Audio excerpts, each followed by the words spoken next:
Los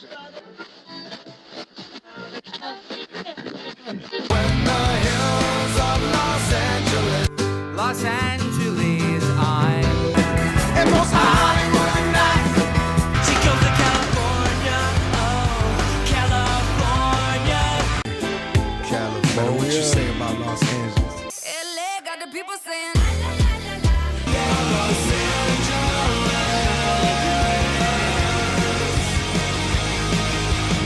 You're listening to Corner of the Galaxy on cornerofthegalaxy.com.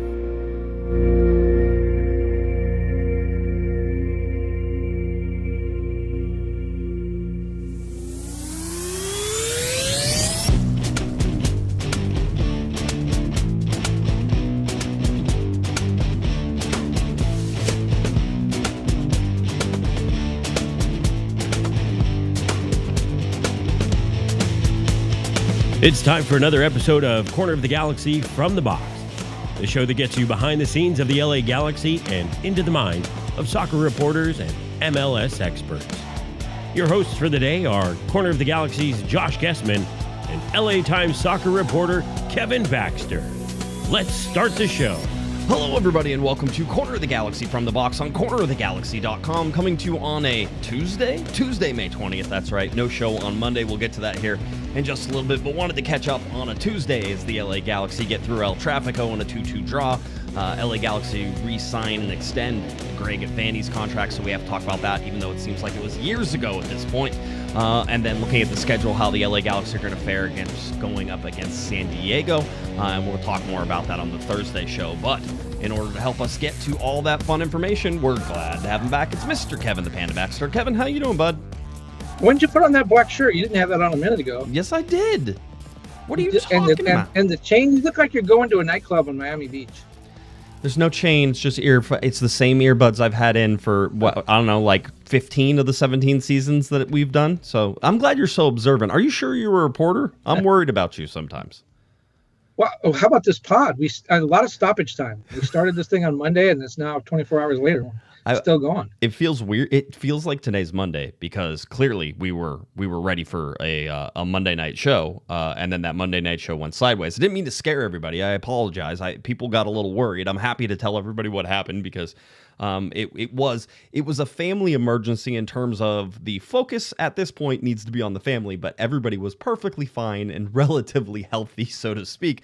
But about 40 minutes before the show started, my wife was finishing up a bath with my son, and we knew he had been exposed to lice. We knew that there was a possibility, but we were like, we're in the clear, no problem, everything's good. Well, bingo, little dude caught the bugs there. And so she was freaking out, as I'm sure everybody can imagine. And hysterically, whenever I put out the tweet, I can't tell you how many phone calls I got. I got called to, you were obviously, I called you right away. So you were the first person who knew. And I basically flew out the door and went to Target to go get, the stuff that I needed to handle it. You live in a log cabin in Montana or something?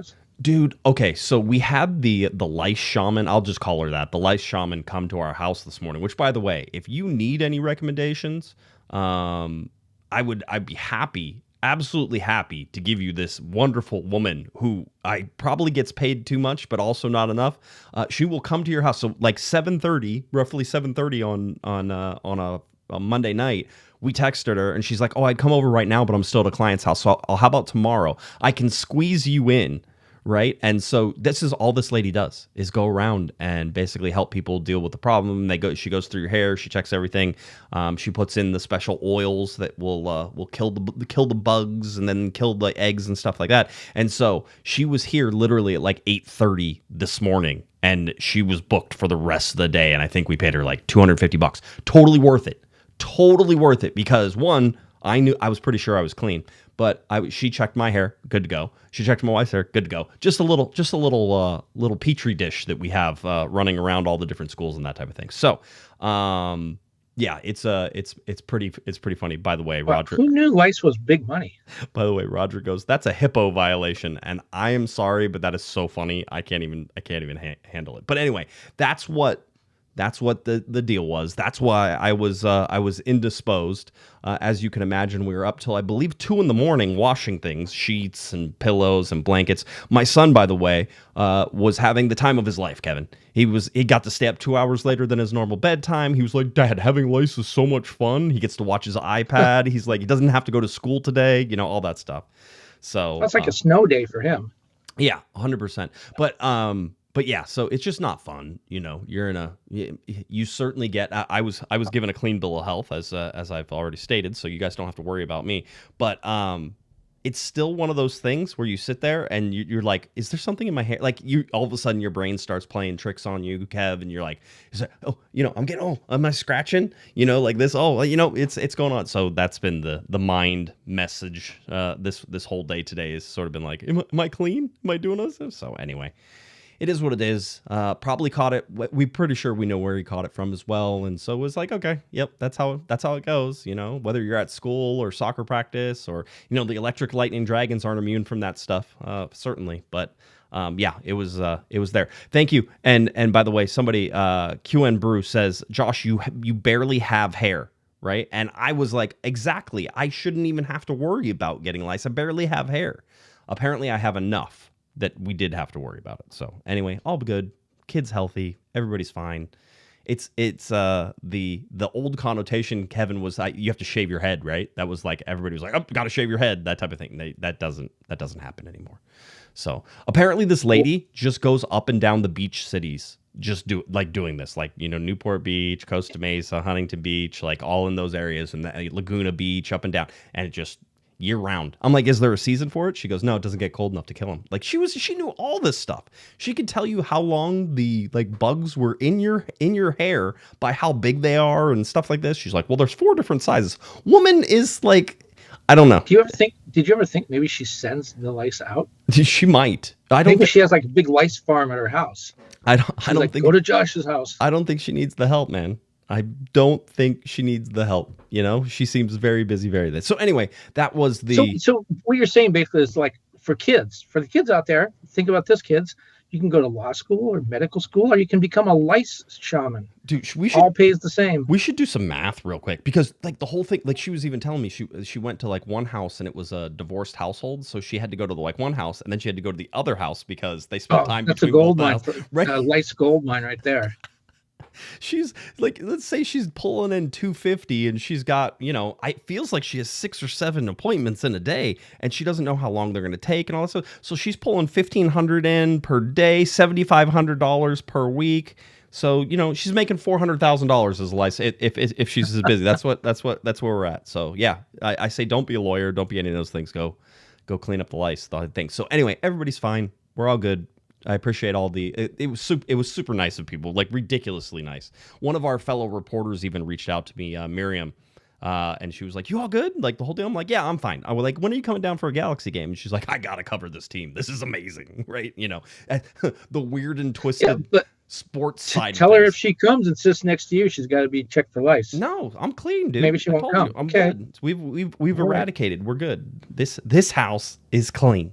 Yep, that's a little Ace Ventura. You could do that. Yep, 100%. So anyway, so she's the Caesar Milan of lice. I am dead serious. DM me for her number. I will like gladly give it out because the peace of mind that she provides, especially to my wife, who can get a little anal about cleaning and cleanliness, you know, the whole deal. So she was not a happy camper last night, and certainly not that thing. Gary goes, should I drop out of school and pursue a career in lice extraction? Yes. Yeah, it sounds like it. Yep, 100%. Lice is nice. Lice is nice. That's how it is. All right. LA Galaxy, El Trafico. Kevin, to me, an entertaining game. Speaking of lice. Yeah, I don't know about that, but for me, an entertaining game. I had 0 issues with how it was played from both. It was entertaining. I don't think that either of these teams was played the best game of their life, but it's an El Trafico. It's always entertaining. And I was sitting next to some other reporters, and they were laughing because, you know, MLS did like their power rankings of the rivalries, and El Trafico wasn't number 1. and they were just like, it's so ridiculous. Andy Dioso was sitting next to me, right? And he was like, so ridiculous. So ridiculous. This game never disappoints, right? The LA Galaxy get that first goal. All of a sudden, things are going. Only the third time all year that the LA Galaxy have played with the lead / scored the first goal. So they get that. Then you had Bouanga's just rocket ship from outside. I was joking around because Sophie was sitting next to me, and I was like, dude, I'm letting him shoot from there. Like, that's such a shot. Like, that we were talking about it at halftime too with some of our listeners, and they're like, you can't let him shoot from there. I'm like, yeah, step up on him and watch what happens. Like, you have to give him some room. He's really, really good, like an outstanding goal scorer, and he loves playing in El Trafico. So I thought that was a rocket.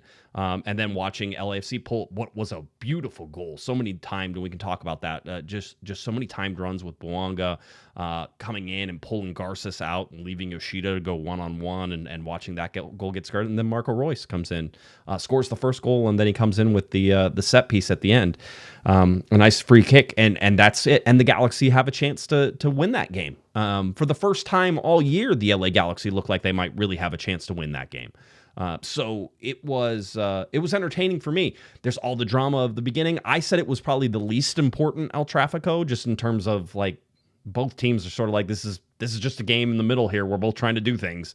But it always brings the passion, the excitement, the pageantry. All those things are there, and I enjoyed it thoroughly. A Sunday game at 6 was great, but I enjoyed being there. I enjoyed the atmosphere. I enjoyed the result. I enjoyed almost everything about the game, just as a spectacle. And both coaches talked about that, about the fact that, hey, it's El Trafico, it's going to be entertaining, and it was. And they both talked about that afterwards. I thought 3 of the 4 goals were actually really spectacular goals. The first goal was, kind of a mash up in front of the box. It was a nice goal, but the other 3, or the Ordaz goal that you talked about, just the timing on that and just the way that play unfolded. Bouanga's goal also, that was amazing. Yep. And the one, the one that got pulled back too. I thought the Peck goal on the breakaway was pretty good goal too. And then Marco Reus, just with the little floater that Greg Vanney talked about that afterwards. He said when Marco first come here, he would stay after practice and practice those things. And he said 28 out of 30, he would do the same thing. That goes over. If you watch the replay, I don't think you really appreciate what happened unless you watch the replay. There was a 5-man wall. He got it just over Aaron Long. I mean, by inches. Talk about taking your hair off. That almost took Aaron Long's hair off. It was right there. And then so it's on its way up because it's going over the wall. And then it drops down, into a position where it's so low that your Reese can't get to it. It's not like it dips under the bar. It goes really low. Yeah. So it was like a baseball sinker. I mean, it was amazing goal. And Royce said afterwards, I've been in that position, countless times. I know what I'm supposed to do. And he did it. And speaking of Royce, this is the first time of the last 2 games, Philadelphia and LAFC, in which he's played 90 minutes back to back. He's only played one other 90-minute game in MLS. And in the back-to-back games, he has 4 goal contributions. Yep. So this is when Will Kuntz talked about letting Mark Delgado go and expecting Marco Reus to fill that Ricky Poo's position, this is what he was expecting. It took a little while for it to arrive, and we'll see how long it stays here. But this is what he was anticipating. Yeah, let's get to the starting lineups. That way we can talk about those. Starting lineups for the LA Galaxy, it was as expected. It was Yamane, Yoshida, Garces, and Nelson with John McCarthy in goal. Marco Reus, Edwin Cerrillo, Lucas Sanabria. First time we really got the dueling sixes in there. Sanabria and Cerrillo playing next to each other. We saw Sanabria play well in the Philadelphia game. Wanted to see if he was sort of able to extend that. We'll talk more about him. Gabriel Peck on the right-hand side, Diego Fagundes on the left-hand side, and Christian Ramirez in the center. You had Joseph Paintsel, who made the bench for this game, and so we were sort of anticipating how much he would be playing and what the LA Galaxy would look like once he did come on the field and everything was there. Parente on the bench, Aude on the bench, Mitrovic, Cuevas, Paintsel, Lepli, Winder, Zonka, and Nascimento. Nascimento came into this game and maybe had some of his better performances of the year. So you get this out. The LA Galaxy score the first goal. We saw some real dynamic movement out of Gabriel Peck on the right-hand side, Kevin. It was the type of movement that was stretching. Marco Reus and Cerrillo and Sanabria were trying to get him in behind and pointed down towards the goal. So many times they passed the ball, and I think they defaulted to this in the second half. And if we look at sort of the momentum that changes in the possession stuff, when the Galaxy weren't good, I thought that they were trying to play it to Gabriel Peck's feet too much. When the Galaxy were good, they were playing them into space and finding holes, and LAFC was struggling to keep up with the pace of Gabriel Peck. Maybe one of the best games Gabriel Peck has had this year. It's hard to remember all of the times he was trying to put this team on his back and do some stuff, but I really enjoyed the decision making from Gabriel Peck in a lot of ways in this game. And again, the Galaxy were trying to get him into space in behind lines, and that's something they haven't. We've talked about not having Ricky Puig, and Ricky's probably better at it than anybody of getting the ball in behind lines and letting Peck run onto it or Paintsel run onto it. And it was why those guys were so good together. But the Galaxy have been missing that. Marco Reus comes in and is able to sort of put that together. Reus and Ramirez and Peck combined on the first goal. Reus coming in late. The shot by Gabriel Peck was a good one. The shot actually forced into Hugo Lloris to come out and try to punch, and then he punches and the ball doesn't get very far, and the Galaxy end up with Marco Reus sort of stomping that across the line. I thought it was the absolute perfect start for the LA Galaxy. They seemed to have energy. The stadium was loud. Everything was really good with that. And again, it showed, I think, something from the Galaxy that we haven't seen, or we have seen, but it was last year. It was making Gabriel Peck look like the dynamic playmaker that he is. He was DP worthy, Gabriel Peck, on for the most part on the night. He did have that one miss in the outside of the offside goal that got called back, which is certainly a question mark. Although in live time I was like, he's absolutely 100% offside. And then I watched the angle of which they used to call him offside, and I was like, there's zero chance that you could look at that angle and say, oh yeah, he's 100% offside and it's clear and obvious. I thought that was crazy. I was fine with it being offside because he was absolutely offside in live whenever I watched it. But if you go back to the pictures and you look at that stuff, I question that more, right? But Gabriel Peck had one inside of the box towards stoppage time that could have put the LA Galaxy, I think, ahead. And he launched it over the bar, and that's what's missing, because I think even Greg Vanney said Gabe banks those, 8 times out of 10, 7 times out of 10. Just was one of those 3 times where he missed it. So I was impressed with Gabriel Peck for the most part. I thought he was dangerous all night, and that's not necessarily a good game or a bad game. I thought it was a good game, but whether it's a good game or a bad game is irrelevant. Whether he's dangerous or not, I mean, that's what the Galaxy need for him to be. They need for him to be dangerous for other teams to take account of where he is and what he's doing. One thing I think the Galaxy did do wrong again, or had trouble with rather, is again looking for that last pass. There were a number of times when I thought guys had an open shot and didn't take it. They tried to make that last perfect pass. And Greg talked a little bit about that afterwards, talked about his days playing for the national team, where when he wasn't sure what he was supposed to do, he sort of laid back. And he said, I wasn't laying back. I wasn't being unaggressive. I just wasn't sure what I was supposed to do. And I'm not sure whether he was criticizing himself over the coaching, but he sort of suggested that sometimes the Galaxy were a little bit uncertain about what they were supposed to do. And that might have been behind some of those last passes, whether it was like, I want to take this shot, I want to give it to somebody else. He was talking about the New York game more than anything with that sort of thing. He's like, whenever you're set up wrong, whenever you're a little questioning about what exactly you're supposed to do, that you get put in positions where you don't make the right decisions. And then, he was talking about how he was playing for the U.S. men's national team. I think it was against Turkey, wasn't it? Against Turkey, Turkey, yeah. Yeah, and so he's hit, and then at halftime or after the game, he got ripped as, you don't know what you're doing. He's like, you were horrible today. And he was like, I didn't know what I was doing. Like, I didn't know where I was supposed to go. They changed formations. They did something that changed things up. And so he was talking about the New York game and how that was sort of, that's what he feels like that result was, because somebody sort of asked him to look back at that. I felt like the Galaxy, in large portions of this, understood the assignment. They didn't win the possession battle, which is something that they can do, but we've talked about this and we watched it last year.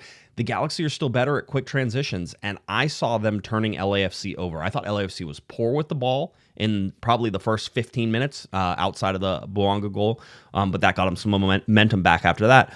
I thought they were poor with the ball. I saw Marco Reus, who should be an unsung defensive hero. I've watched him now for multiple games come in, play, and just pick balls right off the foot of players multiple times. He comes from the backside. It's like they're not expecting it. I don't know if he's sneaky with it or what. But it's like they don't expect that Marco Reus is going to be able to steal the ball from him, and he's done it now probably 5 or 6 times in the last 2-3 games. So I've watched him do that, and then I've watched the Galaxy try to take those moments and be quick in transition. Get Gabriel Peck open and in behind places, right? Whenever they were doing it. Whenever eventually Joseph Paintsel came in, same thing. Get the ball forward. Get a transition moment, get the ball forward, and let those guys run into space. Let things happen. And I think that's what's been missing. And again, you can't do that when you don't have the speed. You can't play Diego Fagundes in behind, and love me some Diego Fagundes, but you can't play Diego Fagundes in behind, a back line. He's not as fast to be able to do that. Gabriel Peck, you can, and so it's important that you have guys like Peck out there. It's important that, if Cuevas is playing, that you have guys like Cuevas out there who have speed and the ability to do it. If you can get Yamane up on the line, which he was up on the line sometimes in some of these transition moments where he was able to get forward, you can play the ball in behind guys, and then it opens up space. Now you have runners. You have LAFC facing their own net as they're running backwards. There's confusion. First goal was a perfect example of that. There's confusion. The ball's bouncing around, and the Galaxy end up knocking that through. That movement was elite. Peck's movement was elite. The pass out to him was elite. Creating the space was elite. Everything about that was 2024 to me. Even the finish, even though it caused problems and it asked questions. So it wasn't the pretty goal, and all the rest of them were pretty goals, but the build-up to that was as pretty as any of the other build-ups that we saw. And gave the Galaxy their third lead of the season. Yeah, I don't know. Do we know what the lead minutes is now? I think we're over 90 minutes because it was 72, I think, last time. No, it was six. Well, yeah, it was 62 or 63 against Orlando, and then they led for a pretty decent amount of time. What, about 20 minutes in the Philadelphia game? Yep, and had that. And that's kind of and then Boanga comes back just at 13 minutes, like 10 minutes later, ties the game, so the lead's gone. By the way, on the Ordaz goal, Ordaz talked about that. You talked about how Garces went with Boanga. Ordaz talked about afterwards about this. He said that they knew that was going to happen. I don't know if that was necessarily a designed play, right, but certainly LAFC wanted to do that. He said, we knew Garces was very aggressive, and he would go with Boanga. He wouldn't sort of sit back and give him any kind of space. He'd be right on him, and we knew that was going to open up a hole. So that whole thing was sort of designed. But my point to that would be, so the Galaxy take a lead at home in El Trafico. They're feeling pretty good. Boanga with a remarkable goal ends that. So now it's 1-1. Okay, Galaxy probably, go into the locker room at halftime, maybe not too upset, but probably expecting more. They come out give up a goal in the first 5 minutes. Yeah. At that point, with a team that's winless on the season, that on their last, they still have the memories of that 7-0 game, I'm sure. That's the time when you wonder, are they going to be able to come back? And then they get then they go ahead on the offside goal, right? Or they tie the game rather, and the offside goal, and you think they lose the goal, they lose the tie. Now, are they going to be able to come back? And they do, and they score with 3 minutes to play. I thought this showed a little bit of, well, not a little bit. I thought they showed a lot of grit and determination to be able to come back and to not quit. 3 minutes from regulation time. Scoring that goal, I think showed that they were in the game the whole way. I'm not saying that at any point this season I thought they quit, right, but they certainly do have reasons to be looking over their shoulder and wondering what's going to go wrong next. Yeah, I will say that, I can only tell you what's in the moment, right? What's in the moment, what's happening is the team is together, the team wants to fight, the team wants to play, they think that they are better than this. The stats tell you that they're better than this. It's the standings that don't, and it's the results that don't, and eventually you become those results and you become those standings, right? So the Galaxy are sort of fighting against the whole, let's not let ourselves be the worst team in Major League Soccer, because they're certainly not constructed that way, and I don't think that they played that way outside of probably the New York game, and maybe the RSL game wasn't a great game, through the season, but you're going to have bad games. That's how that's going to work. The Galaxy just have no room for error, as we've sort of been talking about. Getting designated players back with Paintsel, getting, Peck back, they're starting to get better. Getting Reus, and Reus, by the way, afterwards was talking about how he doesn't remember the last time he played 3 games, played that many minutes in 3 games in a week, and the whole deal. The other thing was, I sort of asked him whenever he came in, and he's like, obviously we knew you have the quality, we know your history, we know you're capable of doing all these things. I go, but are you just feeling better with Marco Reus? And I thought that was interesting, Kevin, because he said, yes, he goes, my knee's feeling better. And then he paused and he goes, he said something to the effect of, I don't remember the last time my knee didn't hurt though, right? Like it was one of those things that's like, this is forever. This is a forever injury. My knee is a forever thing. And I can put some miles on it and I can do some stuff, but there's a limit to that. And that's sort of what I think that's sort of going to be the limitation of the LA Galaxy this year is what can Reus do? And somebody I think was complaining on Twitter X, and they were saying, the Galaxy are too reliant on Marco Reus. I'm like, yeah, well, that happens whenever Ricky Puig isn't going to play. You're going to be overly reliant. Guess what? The Galaxy are, if you really want to complain, the Galaxy are way over reliant on Ricky Puig. But also, he can be one of the best players in all of Major League Soccer. So I don't know that you can really complain about being too reliant on a guy who is one of the best players in Major League Soccer. That's like saying the Lakers were too reliant on Kobe Bryant. 100%, right? Or the Warriors too reliant on Steph Curry. I thought it was interesting what Greg Vanney said, and I don't think he meant it humorously, but it certainly came off that way to me. Someone asked about, hey, can you still get to the playoffs? And Greg didn't want to say no, but I think in his heart of hearts, he probably felt like, are you kidding? Yeah. And he said, I don't look at the standings right now. I know where we are. That was good. I did enjoy that. That was good. And basically his other argument is until we can string wins together, it doesn't matter. The standings, we know where we're at, right? Until we can start winning some games, we know where we're at. There's no need to look. And so I thought that was interesting. The one thing I sort of, and I think it was picked up on in the press conference, and certainly you should go listen to Greg talk about it. We got to talk to Edwin Cerrillo about it because he was there. But Cerrillo and Sanabria. Now, I'm not going to tell you that they had the best night ever in the history of nights. I will push back ferociously on one reporter who was saying that he thought Cerrillo was the best player in the entire world. And better than Messi, Ronaldo. No, sorry, I was reading. I was reading about your computer that was supposed to be automatically restarting soon, right? Yeah, it might automatically reboot. So if I disappear, don't worry, I'll be back. Yeah, eventually, maybe after they install updates, it could be in an hour and a half.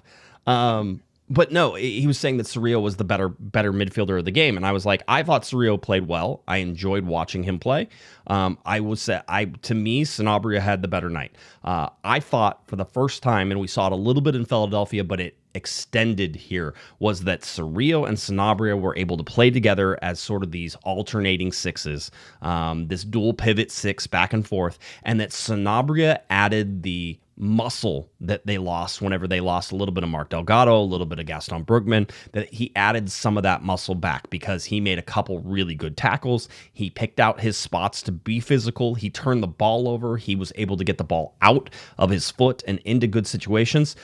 For everything that we have sort of been waiting for Sanabria to do, I think we saw the first shadow of that whenever in this game, that how that midfield is supposed to look. And we knew it was going to take time. We knew it was going to develop. I think everybody was hoping it wouldn't take this long, but also Sanabria broke his collarbone at the beginning of this, which is crazy because it feels like that just happened, which it didn't happen that long ago, but the Galaxy are also 14 games into the season and haven't won a game, right? So seeing Sanabria sort of develop that and advance in that, I think gives the LA Galaxy hope. I think that gives the LA Galaxy the ability to do some things in the midfield. I think that Cerrillo and Sanabria will play against San Diego whenever they go against San Diego. I think that's going forward. That's what you're going to see.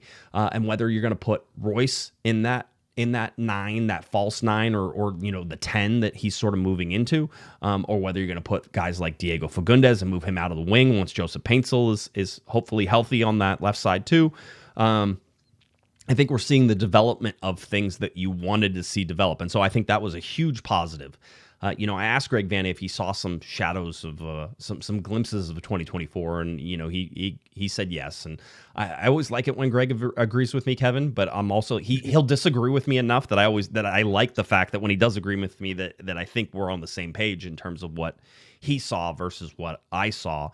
And I think that helps me to sort of say I am seeing the game the way that I'm actually seeing it, right? Because I'm always second guessing, especially this LA Galaxy team. This is not 2017 bad, but the stats say they're worse. It's not 2020 bad. The stats say they're worse. And so for all those things that are sort of happening with the LA Galaxy right now, I'm in a constant state of reassessing what I think this team is capable of, and seeing Sanabria play the way he did with Cerrillo next to him the way he did. I, for the first time, thought this midfield had a little bit of bite. This midfield had a little bit of success in there, and I think that might be going forward what could end up saving some of the LA Galaxy season. I'm not saying they're going to win the Supporters Shield clearly, but I'm just saying they need to get some wins and string some wins, and I think that's going to help them do that. What's weird is the result of this game was actually kind of a good result for both teams. For LAFC, it extended their unbeaten streak to 6 games. They haven't lost since April 5th in MLS play, which is good for them.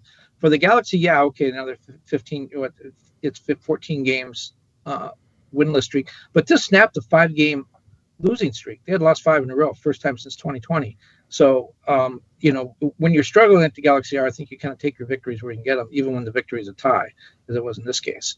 And now they go to San Diego, which the team they played in the opener, both teams have gone their separate ways since then. The Galaxy kind of going downhill. San Diego is second in the conference standings now, I think, and playing really well at home.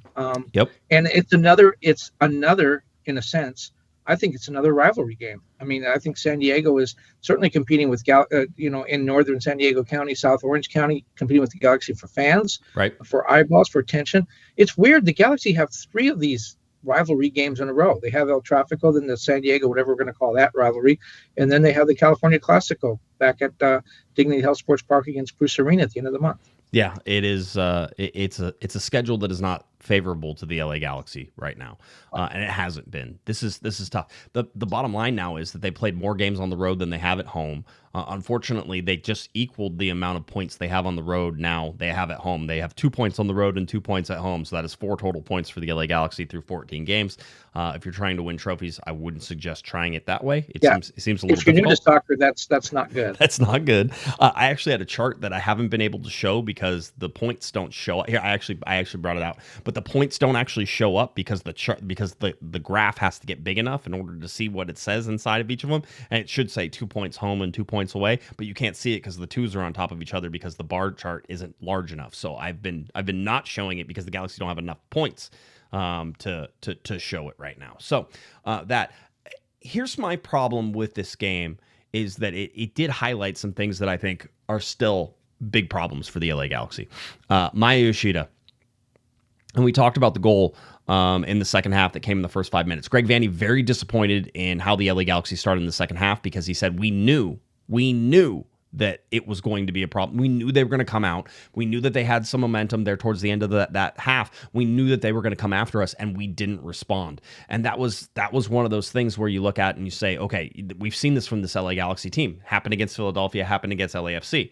Greg Vanney also said that it's ridiculously hard that you go play 2 games on the road. You could play 1 in New York, 1 in Philadelphia, so you're on the East Coast and you stay there, so it's this long road trip, and that you come home. He goes, I was glad we were playing LAFC because I knew at least the emotional fixation on that particular game wouldn't be an issue, right? Like it was like he knew that the team would be able to get up for that game because it was an El Trafico, because it was and he goes, but if that's the 3rd game and that 3rd game is at home after doing this stuff, he goes, that's a really hard game to play in. So I think we saw a little bit of that. I think the Galaxy got a little bit tired. I honestly think LAFC got a little bit tired in this game because, again, wasn't as clean as I would have liked to seen it from the LA Galaxy, wasn't as clean as I'd like to see it from LAFC, just in terms of, was this top-notch football? It wasn't. There were too many mistakes. There was too many things. But it was entertaining. It was super entertaining. Super entertaining. Great game. Like, again, I enjoyed the heck out of that game. That's a game I want to go watch all the time. And the Galaxy have had some frustrating games this year. And I think this game was one that was like, all right, there you go. That was a good kind of.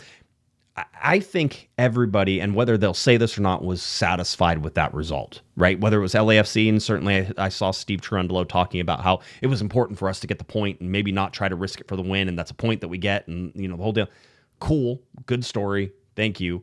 For Greg Vanney, he's not going to sit there and say, because they're now 14 games winless, which, by the way, if you're playing the home game, is a new record for the LA Galaxy. It was a record at 13. It is now a record at 14. And the Galaxy head down to San Diego, or another place, Kevin, where I'm not quite sure that they're going to also have like super success in trying to win. So I'm not sure it ends at 14. I think we were talking about possibly it coming back down to to playing against San Diego, and whether or not that was going to sort of be the big thing that got the LA Galaxy, over the line was against San Diego or anything else. So I saw that. But my big problem here is still that watching Maya Yoshida give away that ball in the first goal. The first goal that basically comes back down and Bouanga hits it and does all that stuff. And it was one of those where we got to watch. Now, here's the thing about Yoshida, and I know that a lot of people are on top of him, and I think I am too at this point, looking and seeing sort of how he plays and what he does. I saw Yoshida in the moment on the first LAFC goal try and play a ball that was going to open into space and be quick in transition, and I am a proponent of that. I think if you're a coach and that you want guys to get it quick into transition, that you have to live with some of those passes that are going to be a problem, right? And so in this particular case, yeah, it's a bad one. You don't want to do that. You don't want to be the guy who passes that ball away and lets Bouanga come in and then sort of dominate that side, and you caught some guys out of position, and now everything is trying to sort of come back into that, right? So you don't want to be that guy. But for me, watching Yoshida do that wasn't as bad as on the Ordaz goal. And the Ordaz goal for me was one where it was really, really great play by Ordaz, which was he checks back to the ball. And if you will go and watch the replay, it's Bouanga slicing from, basically inside the box to outside to pull Garces away. That opens up the passing lane that's going to then be for Ordaz. Ordaz checks like he's coming back to the ball. So he steps like he's coming back to the ball. Maya Yoshida goes to go with him, and Ordaz is already headed in the other direction while that ball is being played through. And it's a really easy goal because of that, because, everybody was pulled apart correctly. But for me, I think we were sort of talking about this with Yoshida. You're starting to see he's getting slower. You're starting to see the reactions. We even talked about it in the Philadelphia game, that the reactions aren't there, that you're not seeing basically this cohesive unit from him, and that the mistakes are being centered on him. Now, some of that was on Garces, this season, and him having to work next to Garces. But I think we're getting to the point where that's not it. So many times I got told after the season that it was unfair that Maya Yoshida had to take a pay cut. And I said, whenever you're 35, 36 years old, you don't get a pay raise. That's not how this works. And this is one of the reasons that you don't, because eventually age wins. Age wins every time. And I think you're starting to see that with Maya right now. Still great captain, still great guy. Still has plenty to teach the LA Galaxy. And I think if the Galaxy get a little more stable in terms of what they're trying to do for the defensive unit, for the guys who are sort of stepping up, get a little bit more stability from Miro Garces, because he's one of the most unstable guys. Thought he actually played a really good game against LAFC. Didn't have a ton of stupid fouls. Had some pretty good positioning and stuff, and he was looking and enjoying the challenge of going up against Denis Bouanga, right? So you got to see that play out. But for me, Maya Yoshida is sort of being the question mark. I'm still waiting for Aude to start over on the left over John Nelson. I think John did fine, and I think the LA Galaxy, as a whole on the defensive side, did fine. The goal, the first one from Bouanga is not one you're not going to stop. The second one is really well executed, so you have to stop that earlier. Otherwise, you're going to get caught.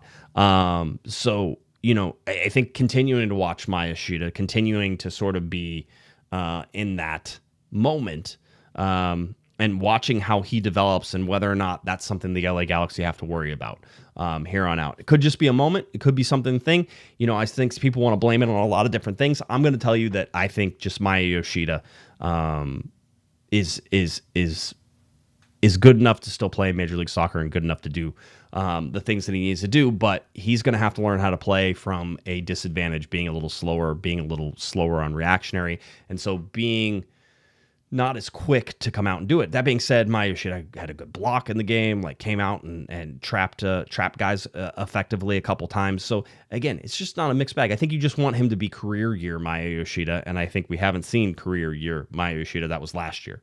Miki Amane, by the way, another guy who the LA Galaxy depend on, and I think with that midfield maybe being worked out a little bit more, with Gabriel Pet coming back, I think you're going to see Miki Amane playing better. I had no problems for Miki in this game. But we can go to the FOTMob ratings and we can see there's still not enough green. Now Marco Reus gets the 9.0, which is ridiculous, certainly for his 2 goals that he had, and the passes he was able to play and the chances he created. Marco Reus took this game over. Marco Reus did everything that you wanted him to do. Galaxy put out the video that showed that he loves to score on May 18th, right? Because he did it for Borussia Dortmund last year. Before I think it was his last game with Dortmund, and then he came over to the LA Galaxy. He scored a free kick goal on that one. He does it in this one. All of that is crazy. Watching the ball fall off a table like it was meant to do. I don't know how to hit that ball. I have no idea. I'm not saying I'm good, but it's one of those to sort of watch. You can watch it over and over again. It just Greg Vanney described it as it hits a ceiling and just dives. So we saw that. We saw Marco Reus the way that you want Marco Reus to be, and for his play in this game. Marco Reus was named to Team of the Match Day by Major League Soccer. It was the first time an LA Galaxy player was named Team of the Match Day, and he was named to that Player of the Match Day as well. So winning the awards, doing the things that he's supposed to do. So Marco Reus stands above all else there on Rivalry Weekend in a really, really great thing. The one funny thing that I thought was funny was that Marco Reus was voted this week's MLS Player of the Match Day. However, Brian Gutierrez, the Chicago Fire, won the most votes from our members. That's from the North American Soccer Reporters, which I'm a member of. But what carried Marco Reus over was the fan side of things. There is a small fan side to these particular awards, and so the reporters vote, and then the fans vote, and that's how it got in. So Marco Reus did jump over there, Brian Gutierrez, in order to make it, and a lot of that was due to the fan vote on that. So looks like Kevin while he's not on here, can we talk about how everybody else in this entire chat would know that you can cancel an automatic restart? Like, you would just go over and say, like, do this later. Not Kevin. His computer restarts in the middle of a podcast, and it's like, he could be talking to the president of the United States, and he'd be like, hey, got to go a second. My computer's going to restart, So that's what we're just in case you guys ever wanted to know what I deal with on a regular basis. This is what I deal with on a regular basis. All right. It's like I run IT for generation, whatever it was, for Kevin there. It's like he doesn't know how to use his computer. So anyway, that was it. I just like to point out, yes, Kevin ditched all of us right now. I ditched you last night. Kevin now has ditched you here. I want to get to some super chats because there's a whole bunch of them. And I've been ignoring them because I knew we had a bunch to talk about, and then we'll get into some more things. Alexander, $5 super chat. The salary cap is holding MLS back from its true potential. As long as there's a salary cap, MLS will never be as big as La Liga or Premier League. It's not the salary cap. It's how big the salary cap is for me, Alexander. $5 super chat continues. Could MLS be better if it got rid of playoffs and had a system where the teams with the most points is the champion of the league? It could. It's just that you can't play single table right now with having 30 teams, and it would never be a fair fight then. So the playoffs are what they are. I think the playoffs are exciting. There is a 100%. I think that there's other places, and there's even other leagues in the world. I'm not going to say top leagues that I think could actually use a playoff system. And so when we're talking about playoff systems or anything else, it would be really cool to sort of see that come through and be part of that.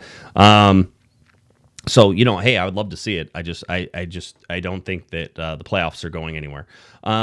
Let's see. I'm trying to see, Kevin. I know you're back, but the problem is that as of right now, for whatever reason, you have come in on a different channel, and therefore I do not have your video back because you have come back. Can you even hear me at this point? I can. All right. We're talking about the playoffs. This is no. We were all making fun of you. However, it was full on. I just went studs up. Like I shouldn't deserve a red card for it because it was deserved.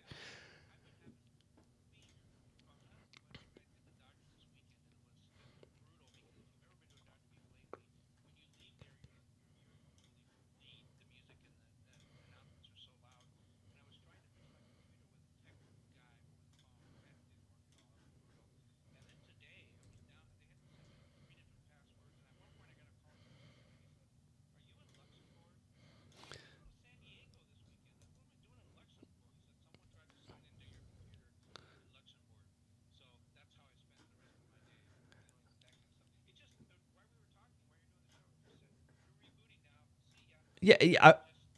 to control. I was going to tell everybody. And by the way, I don't even know if your microphone's even coming through. So that may have been one of those Hello? things. Yeah. No, I can hear you. I can hear Okay. you. Well, ask the and they can't. yes. Yeah. See, they can't hear you. So hold on one second while I try to fix that.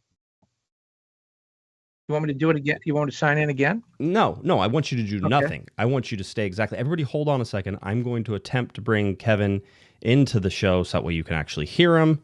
It's like a seance. Okay, now I believe that you are once again back in. Can Testing 1 2 3. Testing. yeah, Testing. Okay, good. Okay, we got it. It's like a seance. You were bringing me back. I don't want a lot of credit for things. I would like a bunch of credit for the amount of crap that you make me constantly fix on this show. Like, Well, I started in a day when we still used typewriters, and never once did I have to call the office and said, my typewriter went down. It's someone in Luxembourg's hacking into my typewriter. Can't work today. It to me, and now I have to. I'm trying to cut out your audio because you have audio in different places and you're doing different things, and just this entire show is just, it makes me want to go deal with lice. That's really what it is at this point. All right, we're going to try that again, and now hopefully we have it back in. I can go back to Teams again. You're there.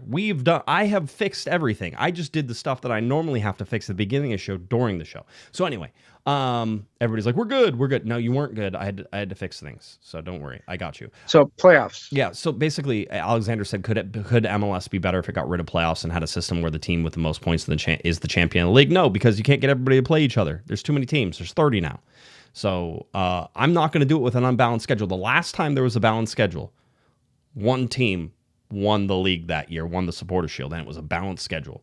That was the 2011 LA Galaxy, who finished with a balanced schedule year, and they won the Supporters Shield that year. They ended up winning MLS Cup that year. That's the last time it's been balanced. You wind up with two champions. I mean, baseball doesn't do that. Hockey doesn't do that. And They don't say we have a Supporters Shield and that's the champion, and those guys go to the Club World Cup like MLS does, and then we have a playoff which determines another champion, which apparently in MLS and Apple TV's eyes is a lesser champion because it doesn't go to the Club World Cup.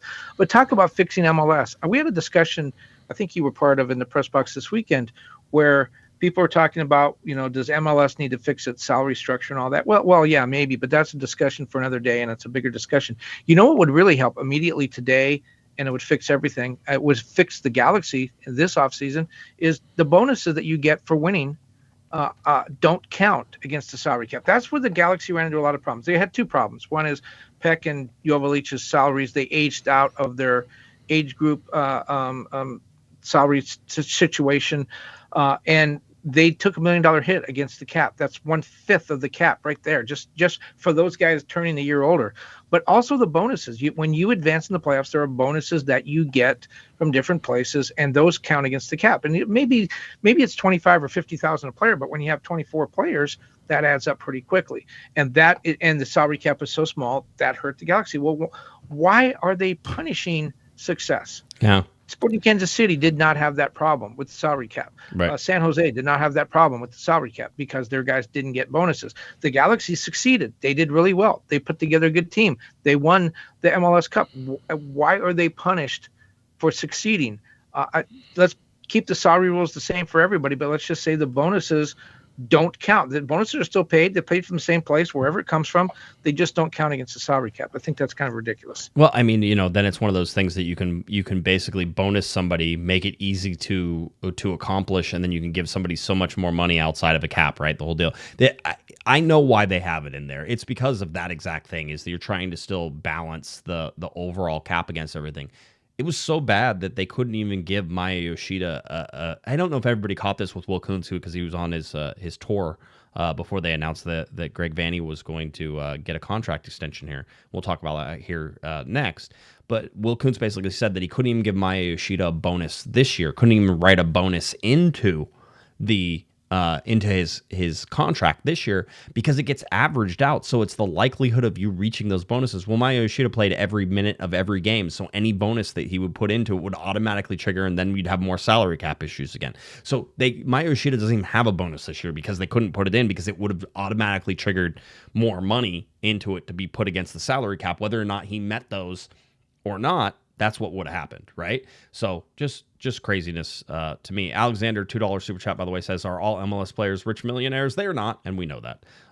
There are some very meager salaries from guys who are playing starting minutes sometimes in Major League Soccer. Adam, $5 super chat. Hey, do you guys feel that this can be a momentum game to go forward for next week versus San Diego? And can you go over Delgado controversy? Thanks, guys. So one is, I think anything right now is momentum for the LA Galaxy. I mean, anything not losing right now is momentum. But I also would caution everybody. We've been here before, right, Kevin? They've drawn games before, and we've said, that was the stepping point. That was the one. And it hasn't translated to the LA Galaxy having a win or having success. But there were two things different in this game. I think Peck was dangerous. I'm going to say more dangerous than any game this season. And I think part of it was, like you said, he wasn't trying to carry the team. He was just playing. Paintsil is back. Apparently, he played enough minutes to know that he's probably healthy. So maybe we'll see some more minutes from Paintsil. And then if Marco Reus can continue to play like that, not at that level, I mean, he's not going to be player of the week every week. But if he can play 90 minutes, 70 minutes and play at a high level, I'm not saying it's a momentum game, but I think they may have turned a corner if those three guys can contribute like this. It's not going to save the season. I think the season's gone, but it could make them. It could add up to a win at some point, which would be a big step forward. It could add up to a win. I'm waiting. I don't trust. As I've talked about so many times, I don't trust it. So you can't do it. Alexander, $5 super chat. With USL possibly having promotion and relegation, could you see MLS having promotion and relegation? No. Not even inside of a closed system. I don't think that's ever going to happen. I know people like USL has fake promotion relegation, but they're pretending that it's like, this real thing. It's going to be within a closed system, right? So there's still a closed system that you're joining in. It's a type of promotion relegation. People have talked about having like an MLS League 1 and MLS League 2, right? Well, no owner is going to want to be an MLS League 2. It wouldn't matter whether or not you could put it. No, there's not going to be promotion relegation, which is good. I don't think it's necessary in Major League Soccer. I mean, let's cut to the chase. The reason it won't be is because of money. Because you don't pay $500,000, $500 million, $500,000 to get into MLS and then know that you're going to be relegated and you're going to be playing in a high school stadium against Oklahoma City in the USL Championship. No one's going to do that. It works in Europe because those leagues have been around for more than a century. And those teams all developed and built stadiums and did all their things before TV money was the be-all and end-all. And they don't have to worry about TV money. And there's enough of it now where there's parachutes for teams that go down. They get money. We don't have any of that in the U.S. And no owner is going to spend their money to get into MLS knowing that if they have a bad season, they're going down to the USL Championship and could be stuck there for some time. So, yeah, it's just not going to happen. And it's not because teams aren't competitive and they don't like the idea. It's simply the money to get in MLS. To get in MLS, it's, as we said, $500 million. To get into the USL Championship, well, the Orange County team, when they joined, it's been 10 years, but it was between $5 and $7 million. I think $7 million. Mm-hmm. So $7 million to $500 million there's a big difference. Huge difference. One of the questions that we were asked also was, and by the way, Alexander has a $5 super chat, says Mario Balotelli is the solution to the LA Galaxy. I'm thankful that there are smart people in the front office. That's all I'm going to say about that, because I don't think Mario Balotelli would ever pass the character check that is currently going on with this version of the LA Galaxy. But one of the things... Can I tell you two real quick reasons to back that up? I heard two Mario Balotelli stories. One was he had a Bentley, I think, or some sort of sports car, and he painted it with a camouflage paint scheme. It was a $200,000, $300,000 car. He painted with a camouflage paint scheme. And when a reporter from a local newspaper in Manchester wanted to take a picture of the car, he said you have to pixelize the license plate. I don't want people to know which car is mine.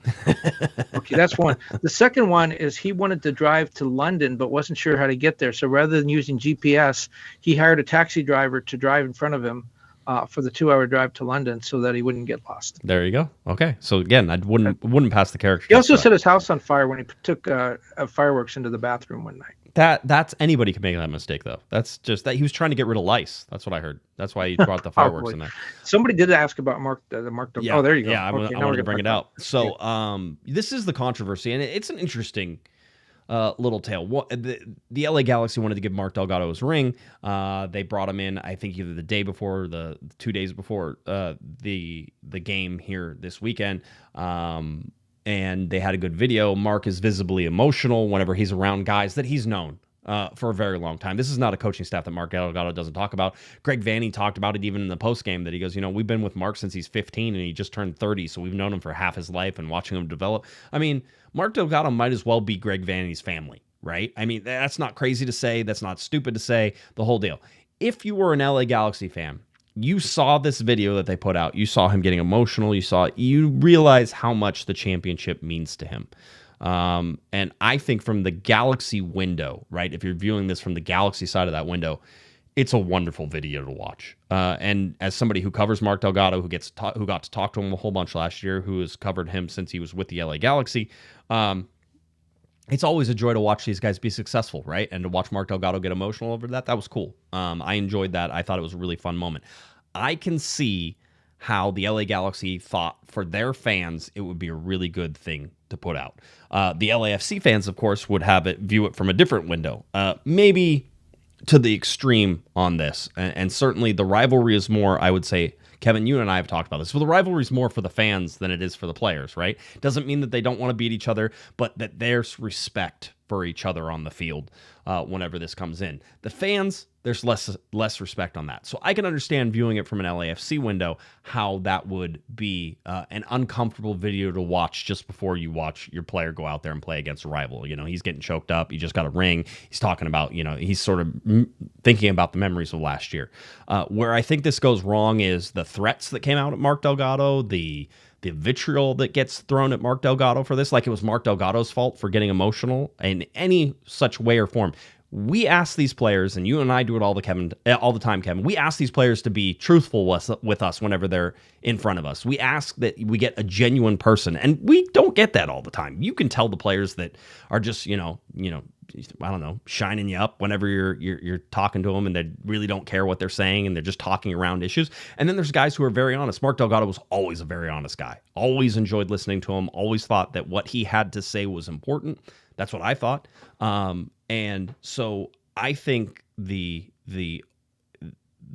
sort of the angry tweets that come at his way, the looking at this as anything other than a guy who had a career accomplishment. I mean, winning an MLS Cup is great for everybody. That has happened. That stuff has happened. I mean, you look at John McCarthy, won a ring with LAFC, right? If John McCarthy got, emotional about something that happened to do with LAFC and about his ring, I would be like, that's the true John McCarthy. That's the guy. He fought on that team. He did his thing. He won a ring for it. But it puts Mark Delgado in a really bad position. I think that's where the controversy sort of comes in, is that Mark Delgado after the game said that, the LA Galaxy told him that it was just something that they were going to play pregame. And so, he was okay with that, the whole deal. It was played pregame. From what I've been told, I don't think I saw it, but it was played pregame, but it was also put on social media where 135,000 people have seen it, or 135,000 people have seen it. And I think that Mark Delgado probably feels like that wasn't real fair to him in terms of what it was. I don't think it was malicious from the Galaxy. Maybe that's giving him too much grace. Maybe the Galaxy were so focused on what Galaxy fans wanted, Kevin, that they'd never stopped to think about how this looks through the lens of El Trafico and the microscope that suddenly, explodes in some of this. That's my take on it. I don't believe that the Galaxy did anything wrong, but maybe they completely misread Mark. And if they did, then that's not right. Right? I just feel like that there's a gray area in here. Yeah, Mark. Apparently it went up on social media sometime Friday after it was filmed Friday, and Mark said that he was told that it would be only during warm-ups before the game on Sunday, and he was fine with that. And then it went out on social media, which did two things. One, in his mind, it was a betrayal of maybe betrayal is too strong a word, but it was not what he was told. Right. And then the second part of it is it gave LAFC fans two days to lather up, get all lathered up over it. If they had seen it at the stadium, they might not have even noticed it, but they had it staring at them from their screens for 2 days. And there has been a very animated debate going on among LAFC fans about, what Mark Delgado knew when he knew it and what his punishment should be over this, which is ridiculous. Punishment. No. Anyway, that's the controversy. That's how we understand it. Again, if the LA Galaxy told him something and did something completely different, then he has every right to be ticked off at the LA Galaxy. And I think it puts him in a difficult position. And I don't believe that was the intention, is to put him in that difficult position. Maybe it was a miscommunication. I'm willing to give people the benefit of the doubt because the video itself There's nothing wrong with that video. Right, I understand why. For Galaxy fans, I know why Galaxy fans would want to see it, and it's not even, I don't think anybody was saying we don't want to see a video of that LAFC player. I don't think anybody said that. Everybody understood that this was about last year and it was about the ring last year, and that everybody else can't put it through that window is bonkers to me. But Mark Delgado is like an amazing dude. One of the top people I've ever covered in Major League Soccer for sure. Just such a cool player to cover too. He does so many things that you don't get to see if you were just watching highlights and doing stuff. If you watch him play day in, day out, you gain such a respect for his game, and that's why Greg Vanney is such a big proponent of Mark Delgado. So anyway. And Dan Couchman was his coach at the Chivas USA Academy. So both those guys have known him for a long time. It's been that entire coaching staff has been Toronto, and then to come to LA and all that other stuff. So it's been a long time for those guys. So they knew him when he was Marky. Yeah, I know. See, Greg calls him Mark, by the way. I would like everybody to once again take note. Greg calls him Mark, not Marky. He's a grown man. He's 30 years old. He's not Marky. There was a kid who grew up in, it was my sister's best friend's brother, and his name was something, but everybody called him Bubba. And that dude was Bubba until he was like 27 years old. I swear to God. He might still be Bubba right now, and I always felt bad for him. His name is this, by the way. I thought that was funny. So that's what we have, and that's the controversy on that. David, by the way, any idea if the LA Galaxy will take a plane to San Diego? The other LA team did whenever they played San Diego. I don't believe they are. I see that the LA Galaxy are traveling on Friday afternoon to get down there, and here's the thing. I don't think you want to travel on Friday afternoon to get down to San Diego. That's a horrible idea. So perhaps maybe they are flying. I actually did reach out. I will try to have the answer for you for that. In fact, I will have the answer for that. I expect anybody from the LA Galaxy who listened to this, just text me the answer about how you guys are traveling, because I was trying to figure it out whenever I saw maybe this they could question. take the train. No, they're not taking the train, and you know why? Because they're doing work in the train's out. Yeah, in San Juan Capistrano and if San they Clemente. drive, they could leave now and wouldn't be there in time for the game. I mean, sometimes that traffic is pretty bad. Oh, 100%. Let's see. Best dad joke. Dad jokes are not ones that I ever think are like they're not ones I have memorized. They're just ones that pop up and it's a good pun in a situation. That's me sort of for that. My favorite sort of dad joke, and I think I've told it on this podcast, or joke in general, is what do you call a fish with no eyes? There you go. How about the trivia question from the weekend? Remember that one? Which one was the trivia question from the weekend? The one the Galaxy were asking everybody in the press box. First concert. First concert. That is right. I did find out that somebody within the LA Galaxy organization is also a big fan of Something Corporate, which was a good thing to find out. So I'm glad that Jamie and I are Something Corporate fans, which everybody has known for a long time. Will Kuntz is Frank Sinatra. Will Kuntz was Frank Sinatra. Mine and Scott French's are the same. And I really don't know how to take that, except that Scott French saw it when it was appropriate. I saw it way too late. So the Beach Boys for both Scott French, and he saw him like in the 70s when they were actually like, touring and doing the thing. And then I saw him like probably in the 90s whenever they were already old and doing that stuff. Funny enough, my best friend at the train club, his uncle is a Beach Boy. So I thought that was really? Yes, it's a big. Which one? That's not none of your information. That's not how that works. I would have said it if I wanted you to know. I thought Mighty Mouse had a good one. Which one was that? Oh, Alex saw Ruiz. Bad Bunny. Yeah, he saw Bad Bunny was his first one, but which is crazy because that was like when Bad Bunny was just popular, and that was his first concert because it was like 6 years ago or whatever it was. Yeah. Was it Rob? Somebody saw Boys to Men. Was that Rob Jalen who had Boys to Men? I can't remember whose was Boys to Men, but I'm like, that's a concert that I should have gone to growing up. So anyway, first concert, you guys can hit that in the chat room. It's always fun to see what everybody's first concert was.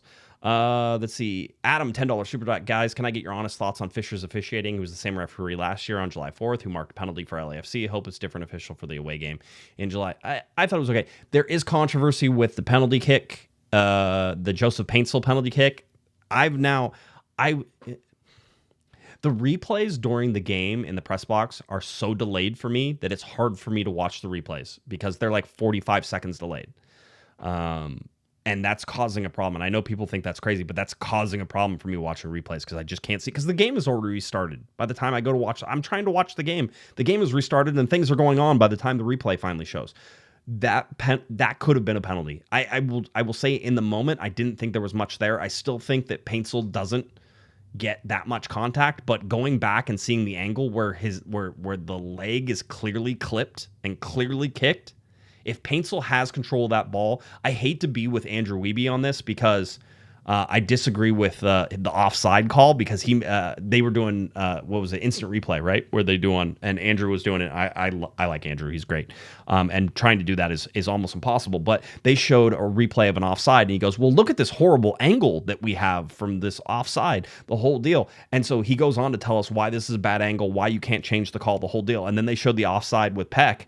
And it's the same, it's like almost the exact same angle on the field, but none of that was mentioned. And then you go back and look at it, it's like actually really close if you're looking at it on the TV screen. And because you're looking at it on the TV screen, that overturned a good goal. So the clear and obvious was not clear and obvious, no way, even though in live game I was okay with that. So that's and Greg Vanney talked about that. I mean, they allowed the goal, there was celebration, everyone went back to midfield, they were ready for the restart, and then all of a sudden Drew Fisher says, "Oh, I'm told I have to go take a look at this." And Greg's thing was, look, it's an offside call. If it's clear and obvious, we don't need to go to the replay because it was clear and obvious. But right. Instead, we wait a couple of minutes and then we go look at the TV monitor and then we take it off. It wasn't one of, I mean, I understand where Greg's coming. I think they get the call right, which is the point. I think he was offside.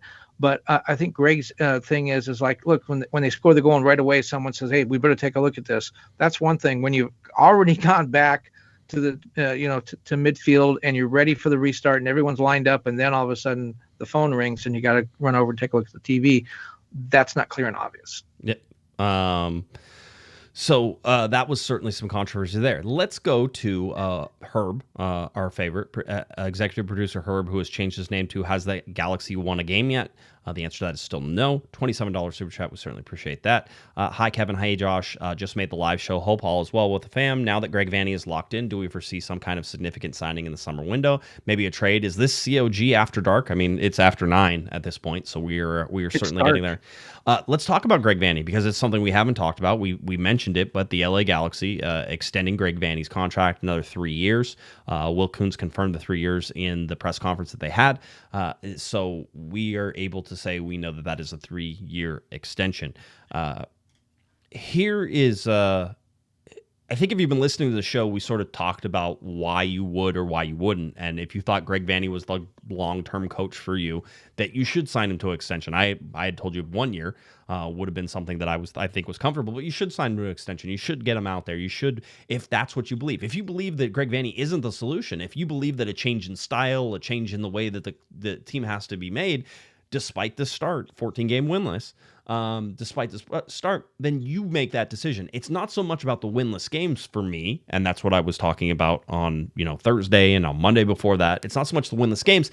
It's what is Greg Vanney responsible for? What has gone on this season? Can you talk about it? And do you want Greg Vanney to come back as your long-term guy? The answer to that for the LA Galaxy is yes, we want Greg Vanney to be our long-term guy. However, and I will couch this is not the way I had said that the Galaxy should do it. And mostly because it seems that the LA Galaxy and Greg Vanney were agreed on this 3-year extension, handshake, sort of, hey, we're going to get this done and make it up, basically in the offseason. And that's what we were, that's not what we were led to believe, but that's certainly the way that it happened and it went down. And the deal was finally signed, supposedly this last week. And that's why the LA Galaxy announced it whenever they did, that it didn't matter. But yeah, go ahead. I have a little bit of background to that because I personally felt like I'd been burned a little bit. I have been told by people close to the negotiations that they were making no progress. And then all of a sudden I get an email that they've signed a 3-year long-term agreement. We found out 3 years. Also an agreement that makes him the richest coach.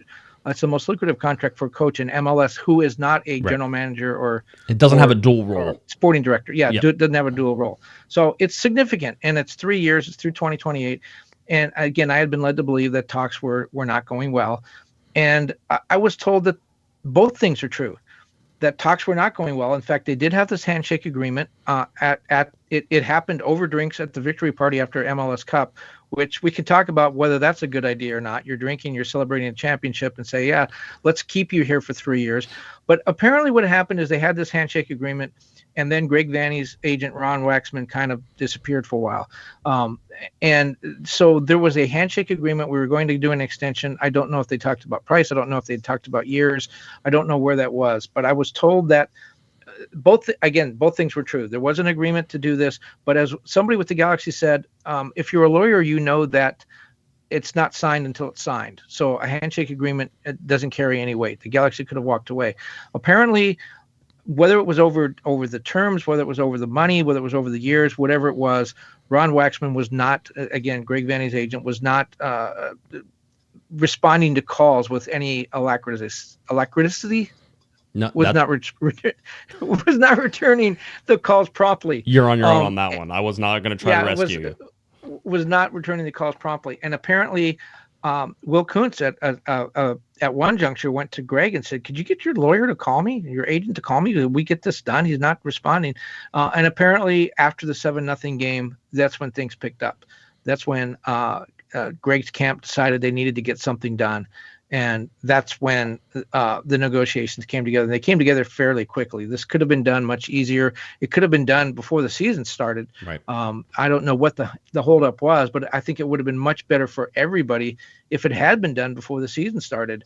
And I think there was an impetus on Greg Vanney's side to get that done because he knew he was going to a season without Ricky Puig, and he knew it could get ugly. I'm sure that Greg would have rather had that done and not have to deal with the controversy in the middle of the season.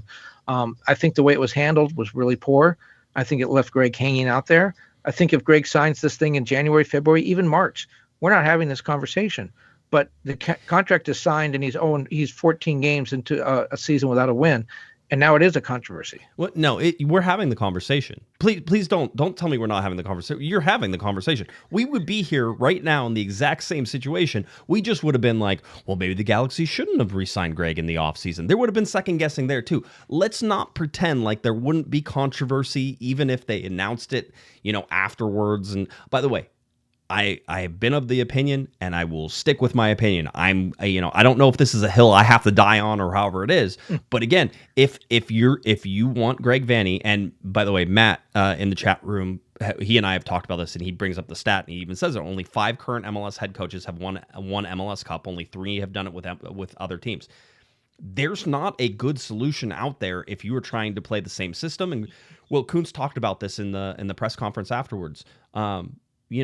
The teams that have switched systems or switched ideas, and Greg Vanney talked about it as well, but the teams that have done that, that's where you have like problems. And Greg was talking about Philadelphia at the time, and he goes, they lost Jim Curtin.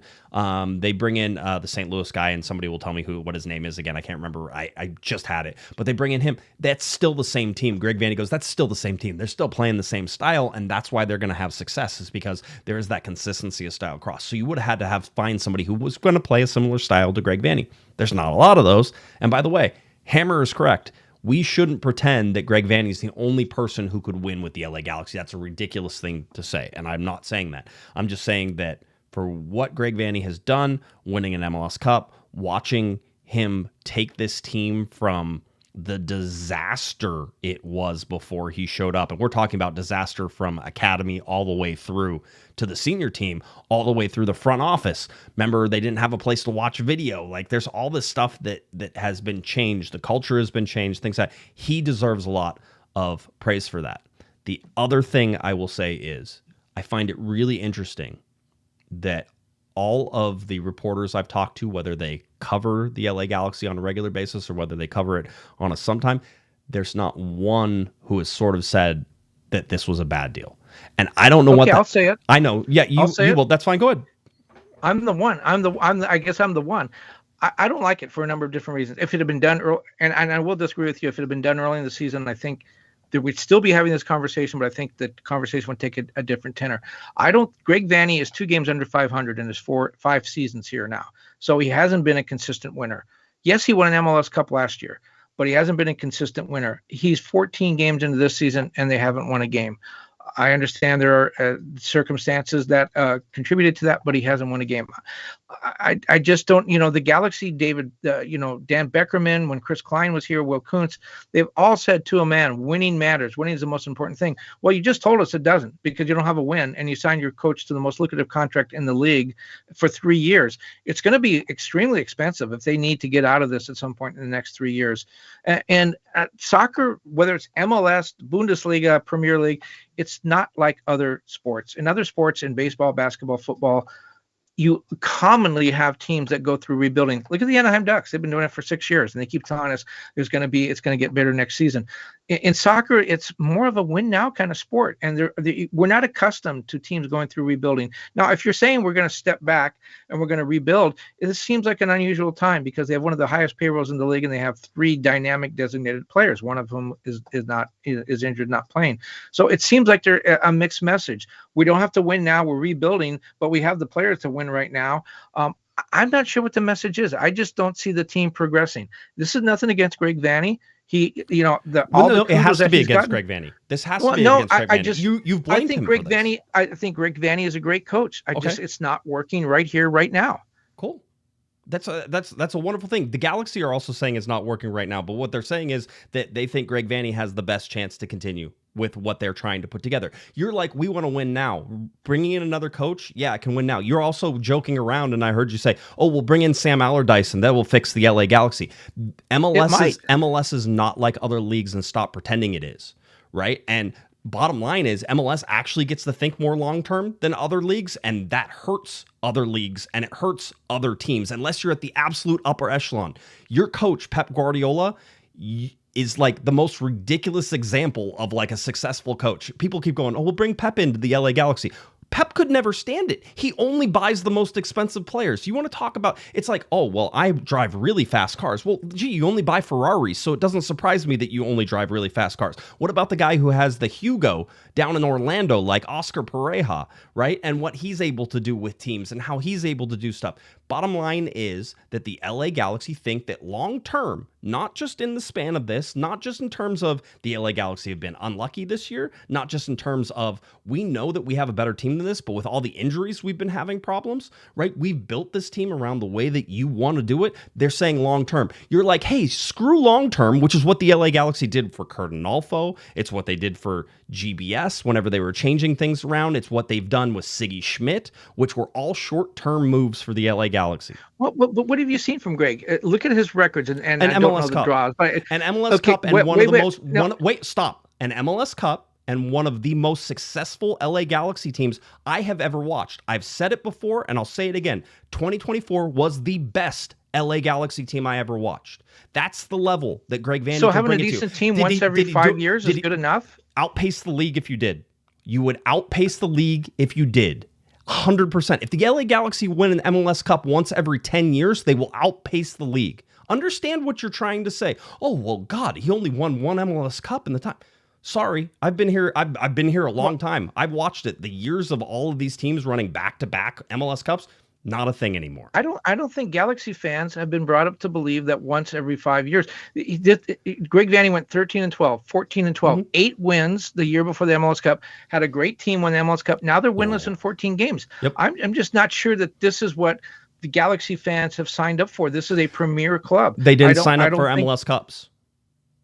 Once every 5 years, I think Galaxy fans again once under every Bruce 5 Arena years. They won three out of they're in 3 and 4 years. I think that's what Galaxy fans anticipate and expect. I love the Bruce Arena years. That's what I cut my teeth on watching. That's what I am a Bruce Arena fan. The league is not set up like that anymore. That is not going to chance. Just by the fact that you added other teams, you have a 3% chance of winning MLS Cup every year. Right? And you're talking about an LA Galaxy team that is mirroring a lot of what they did in Toronto, which was win a championship, reset a little bit, come back, and then those Toronto teams were very good. I think you'd be cutting your nose off. Again, I like the long-term play. I would rather have from my perspective, and I've said this before, I haven't covered a coach as good as Greg Vanney in Major League Soccer. That includes Bruce Arena. Bruce Arena was amazing. He's awesome. He's a man manager. He does different things. Greg Vanney is different than that. So I think the systems and the things that he puts in are way more advanced than that. But again, you want to discount the fact that the 2024 LA Galaxy were one of the best teams I've ever watched. I mean, maybe you've watched better teams. The Toronto teams. That was a great year. It's a different year. And ended with an MLS Galaxy Cup. Got no bonus. The Galaxy got no bonus points this year, and they won't get any next year. No one's going to say, "Oh yeah, the Galaxy, they're in 5th place, but because they won 2 years ago, we're gonna promote them, and they're going to get to play in the playoffs because of something they did 3 years ago." I tried to understand this. I contacted a couple of former Galaxy players who are now broadcasters over the weekend, and I said, tell me what I'm missing, because I don't think this was the right move. What am I missing? And the first person responded as he's one of the said same thing you did. One of the greatest coaches in the league, rebuilt 2 horrible organizations, turned them into winners. He deserves it. He's the best guy. And the other person I talked to said, ridiculous. I don't understand it at all. So there you Bad go. move. There you Shouldn't go. have done this. Then we're on par with everything else we said. Like I said, I've talked to a lot of people who covered the LA Galaxy. Everybody was pretty understood that they thought that they should have brought Greg Vanney back. I understand why you don't want to do it. I'll just say that you're thinking too short term. That's my argument. I don't ever want an organization to think short term again, because I've watched this organization. Okay, so how do you sell the team then? How do you sell the team? When you go to sell the season tickets, do you say, hey, buy season tickets next year because we'll be good in 3 years, and you want to be there in 3 years? I don't think they're going to be good in 3 years. Watch us be crappy. Watch us be 14 games without a win. But sucks. By God, in 2 or 3 years, we're going to be something. It so sucks. Stick around. But how do you sell that? Well, this season's not over. I've watched this LA Galaxy team. It's not a bad team. They've been unlucky in a lot of ways. And I know saying that at 14 games winless and 15 games winless is tough to look.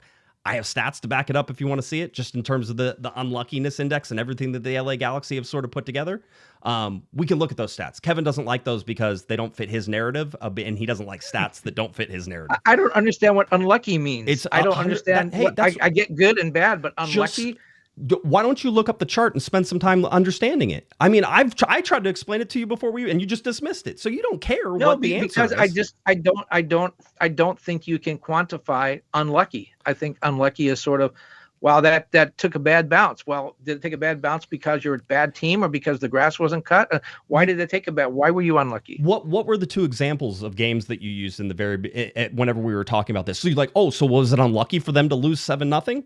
Absolutely not. Congratulations. You figured out that the 7-0 loss was not an unlucky loss. But the Sporting Kansas City one was unlucky. That is sort of the unlucky. Basically, it's about points to expected points, right? And that's in a game state mode. So that is not dependent on, the LA Galaxy are defending MLS Cup champions, and that's what you're using to say whether they're lucky or unlucky, right? So watching the injuries, watching the points, all those things, you can look at that. This has been unlucky so far. It's been downright crazy. I find it extremely interesting to cover, by the way. One of the most interesting times to cover the LA Galaxy that I've ever found, because this team is not as bad as 2017 and they're not as bad as 2020. And yet the stats, if like the general stats, just the across the line stats, show that they're worse than both of those teams, which is nuts to me. Right. So again, let me see how this figures out. Let me see how this goes away. Right. That's where I'm at. But you're like, hey, throw it all away. Get rid of it. Let's go. Go ahead. It doesn't matter. It doesn't matter that the 2026 LA Galaxy will have plenty of cap space around, that they look like that they're even thinking about trading some of that to bring in summer moves. Somebody even asked that question that we had in here was, now that Greg Vanney, and this was Herb's question is, do you think that there's going to be, a summer signing? I think that they can, if they think that there's going to be, that it'll be good for them, not just this year, but next year. And I think that's what it is. I understand the optics of it. I talked to a whole bunch of fans. There's lots of people who are mad about it. I understand that too. I understand not being happy at all with the way this is going, right? And if you're worried about selling season tickets, Kevin, then I think you're in the wrong business, like in terms of you personally. I don't think the LA Galaxy are worried about selling season tickets. I think that they want to have, obviously, not one person has said, oh yeah, these results are cool. That's what we want. But you think that because they re-signed Vanney, that's what they're saying. Right. And I disagree with that wholeheartedly. I think there has to be some consequences when you don't win any games. Okay. And the consequences aren't, we're going to give you the richest contract in the league. That's not a consequence. Is he getting that because he's winless in 14? Is that why Greg Vanney is getting the extension right now? When did he sign it? Friday. Yeah. What was the record? Nope. They told you and you didn't want to listen. See, that's the whole problem. It's like they told you exactly why they signed him. Right, is because this was the thing that they got after an MLS Cup. And if they would have signed it after an MLS Cup, right, if they would have signed in the offseason, nobody would have blinked. They would have said, "Yep, makes sense." He brought it back because it's he would have signed it after he won the MLS Cup. He would have been getting rewarded for that. Did he not? Did he not win an MLS Cup in 2024? 13 games ago, he hasn't won a game since then. Again, he has, because he won one that wasn't part of the regular season, right? But again, they're telling you why they did it. 100%. They think, what did I say the criteria was? Do you think Greg Vanney's long-term, that you want him for long-term success? And that's what they're saying. Yes, that's what they're saying, right? That's all they're saying on this. They're saying that we don't want to be swayed by it. We don't want to bring in Sam Allardyce and jeopardize the rest of the season and then the next season as well. Basically, they think they have a plan. And this is a real gamble by Will Kuntz. I 100% understand that. He's now responsible. Greg Vanney's now his coach, right? We talked about Greg Vanney not being his coach. He didn't bring Greg Vanney in, but he's now Greg Vanney is Will's coach. So if this all goes sideways, right, and the long-term plan doesn't work out for them, if they certainly don't show improvements in the second half of the season and everything that's going on, that's going to be on Will Kuntz, and he's going to have to earn that. He's going to have to own that, right? He was even joking about the fact that whenever he was going on the podcast tour, that he said that he would have. They were joking. They're like, if you were with the Yankees, you would have already been fired like 3 times. The whole deal with that. So I get it. I understand why people would be upset about it. I don't think that you can sit there and say that this LA Galaxy front office doesn't have a plan for it, because this is their plan. They said, this is what we want to do. We have the people involved in this organization right now to be able to do things, to be able to support Greg Vanney. That's what it is. And we think Greg Vanney is the guy who gives us the best chance of making that happen. That's what they're saying. But remember, this is not a fluke. This is not the unlucky thing. We can bring that up again. This is the worst start by a defending champion in the history of the league, the worst start ever by the Galaxy. Nobody in the history of the league has ever done worse than this. Yep, absolutely, 100%. The worst start by a defending champion, 100%. Yep. What about that is controversial to you? Like, we all saw this. You've watched this entire season play out this year, right? You've watched these games. We've sat there and watched the LA Galaxy play these games. Is this a bad team? Again, you can argue. Sasha Kleshin got it, I think, 100% right whenever he said you are what the standings are, right? So the LA Galaxy are in 30th, right? But I can tell you, watching this game, and I've had this conversation with players, I've had this conversation with coaches, ex-players, I've had this conversation with reporters, and everybody who looks at this team and says they're not this bad, and we all know it's not. Well, okay, that's a good point. They're not this bad, but the record shows they are this bad. Okay, so 100%. Is that the fault of the coach, the players, the unluckiness? Is the sun in their eyes? I mean, why? If the team is not this bad, if you look at the parts that go out on the field, you say the sum is not, it's not the sum of the parts. Then why are they playing this poorly? At some point, doesn't that have to go back to the coach? If you wrote articles without the analysis that you refuse to do, then you're not touching on the thing. We all know why the LA Galaxy are this bad. They've had their designated players have played less than 40% of the total minutes. This is the first team in MLS that's ever had an injury. That's amazing. They all have doctors. It's one that basically it's one of the few that has had none of their DPs on term. Teams are built either with 2 DPs, 3 DPs, now with the 3 U22 players as well, or 4 U22s if you have the 2 DPs. The bottom line is you need those teams to pay off. You talked about this at the very beginning, talking about the salary cap and having to move Mark Delgado, right? And you talked about having to move Gaston Brugman. People talking about how Gaston or how Mark Delgado, you should have kept him, right? The whole deal. That was going to be difficult for them to do, almost impossible. So they couldn't keep Mark Delgado. They couldn't keep Gaston Brugman. They had to move Dejan Jovalic, right? So now you're already taking out some of the core pieces, especially Delgado and Jovalic for this team. You had an injury to Ricky Puig that happened in November. You can't replace designated players in this league. There's no way to do it. There's no mechanism to do it. Even season-ending injury list doesn't allow you to basically replace a designated player. Right. So we knew that was already something that you're going to have to try to make up for. And you were hopeful that Marco Reus, who was brought in for not this reason, was going to be able to bridge that gap. That hasn't happened. And now finally Marco Reus is starting to get time in and you're starting to see him play. But, I understand that's a limitation of what this team can do. Watching Joseph Paintsel play less than, let's see, we can pull up his numbers so we can actually do this the smart way. Watching Joseph Paintsel play less than 37% of his total available minutes so far this year has absolutely crushed the LA Galaxy. So you're getting, basically, you've had one designated player on the field for the entire year. And in some games, especially the recent ones, you've had 0 designated players in the game. Are you going to tell me that your best players don't influence that? And is that Greg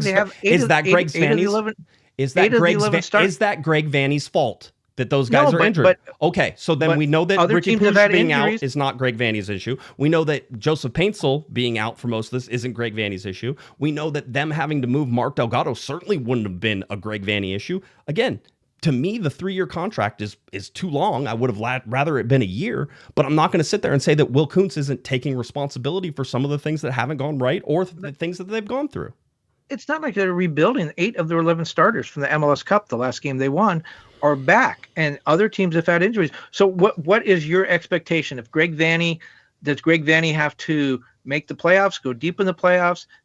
Does he have to win an MLS Cup next year? What would make this contract successful in your mind?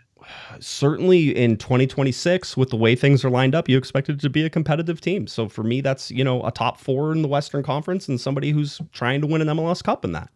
I think the Galaxy have shown that they can do it within the season, right? So I have no problems with that. Again, I don't even like being this like Greg Vanney cheerleader for this stuff, right?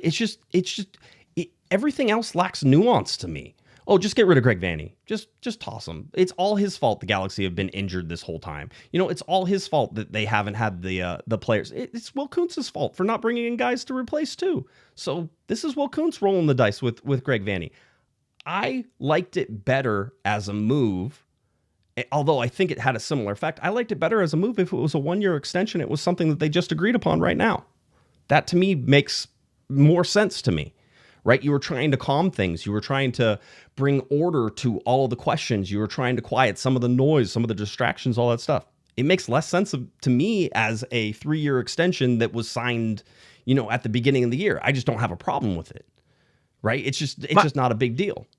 If they had done it 3 years, whatever, I agree with you. A year would have, I think this is an extremely expensive contract to get out from under if the Galaxy had to do that. Right. If they had signed this in January, February, March, again, I don't have a problem.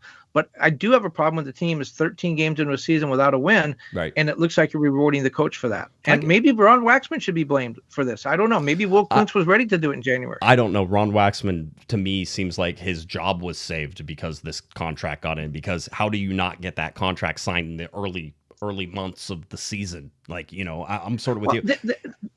That's what I keep going back to. Greg Vanney knew he was without Ricky Puig, and we've talked about it ad nauseum. We knew this was going to be a difficult season because of that. We keep hearing the irreplaceable player, yada, yada, yada. If we know that, Greg knows that. And if Greg feels he's an irreplaceable player, he's got to be thinking, gee, this could go south real quick. Let's get that contract signed. So what if I don't get the extra decimal point? Let's just get it done and move on. And again, it's not that I don't believe in Greg Vanney. It's not that I'm opposed to Greg Vanney being here. It's opposed to him signing an extension when the team is 13 games into a winless season. So you'd be fine if they won a game and then he could go ahead and sign that. It was just it's timing for you. 7 or 8 games would be nice. Okay. All right. Then what, you're going to wait till the end of the year? Greg Vanney's going to go somewhere else. This is a results-oriented business, and we have no results. You have an MLS Cup last year. Again, it's not That's that last difficult. year. Okay, you know what? Hey, Greg Vanney, you still had time on your contract, but we'll go ahead and cut it because you just won last year. We don't want to have anything further. It's ridiculous, Kevin. You act like Greg Vanney couldn't go anywhere else in Major League Soccer. And by the way, anybody who suggests that wouldn't be the case, even right now, if the Galaxy fired him tomorrow, Greg Vanney would find a landing place. He'd get hired in a heartbeat. Yes, he'd get hired. Why is that? Because he's a good coach, but sometimes it doesn't work out in certain positions. That's why you see Dusty Baker has won World Series with 3 different teams, or gone to World Series with 3 different teams. Why didn't he stay with one team? Because at some point it didn't work out. He was still a good manager. He went and won somewhere else. It's just sometimes the situation doesn't align for whatever reason. Right. Sometimes players, remember, Greg's been here 4 years. Sometimes players get tired of hearing the same advice from the same. It's not that they don't. So Greg Vanney has lost the team. I'm not saying that. Okay. I'm saying that sometimes when you talk about Pep Guardiola, he's still buying players, but his team sucks this year. Sometimes players, and I've seen this in a number of different sports, it's the same message from the same voice the same, approach, sometimes it gets a little bit stale. It doesn't mean it's the wrong approach. It doesn't mean it's the wrong message. It's just that I've heard it before. It doesn't motivate me in the same way. You said the players aren't playing well. I'm not saying that's the problem. I'm just saying I've seen it before. Chuck Knox was a great example in the NFL. He would win everywhere he went, but after 2 or 3 years, teams would start to fade and he would move on. And it was a case of the message not being received because they'd heard it before. Well, and this is interesting because Fernie in the chat room said, Josh, 2 weeks ago you were contemplating Vanney's replacement. Yeah, that's what we do on the show, was we talk out examples of things. We talked about Jim Curtin possibly being one of those guys because, yeah, there's question marks around it. Again, I gave you the scenario in which I thought he would come back. I was off on years. I was probably off on timing too. I can't take credit for it. It's not the way that I think I would have done it. But that's where it's at. And I don't think it's a crazy thing to do. I think it puts pressure. I think that Greg Vanney was feeling pressure before this. You could tell. Getting questions about his job and everything else. So I think... By the way, he said the timing was bad. He said the timing. He said, I'd rather not be talking about this right now. Yeah, no, 100%. And I think everybody is. But that was the whole thing, even for Will and everybody else. My whole idea with the timing is you're trying to reduce some pressure off of the players. You're trying to reduce, hey, listen, Vanney's set. He's good. You guys are good. Go out there and start winning games. And by the way, the players we've talked to both openly and confidentially have all backed Greg Vanney to a person. No one said anything. You saw the quote tweet from Ricky Pouge talking about how he wants Greg Vanney back, right? The whole deal. So, I mean, this was a very popular decision inside of the locker room to a man. I don't know of anybody, maybe Mitrovic. That would probably be the only one I would suggest. And by the way, he didn't say anything to me. I'm just guessing. Would probably not be a big fan of Greg Vanney at this point. Whenever he came in, whenever he's not getting any playing time. Gary, by the way, $2 super chat says no fighting. So that's fine. Let's see. Also, I say negative things about Greg Vanney all the time. I just do that. Somebody said I would never say anything negative about Greg Vanney. I think I have. I think we've talked about it. I think we've talked about why sometimes he doesn't get it. My biggest criticism of him was in the 7-0 loss was changing systems. Right? That's do not do that. Don't fault to this. I know there's this need to find a win and to create things and to move things around. I am not that person. I think there's so much flexibility inside the system that the LA Galaxy have created that you do not do that. And so that's a big criticism for me. I think I can't get beyond the fact that, and this is probably 100% wrong, and I accept that, but part of me says he did that on purpose because people were talking about, look, change the system. You can't play the same system without the personnel. I think Greg Vanney wanted to say, shut up. Look, I changed the system. Look what happened.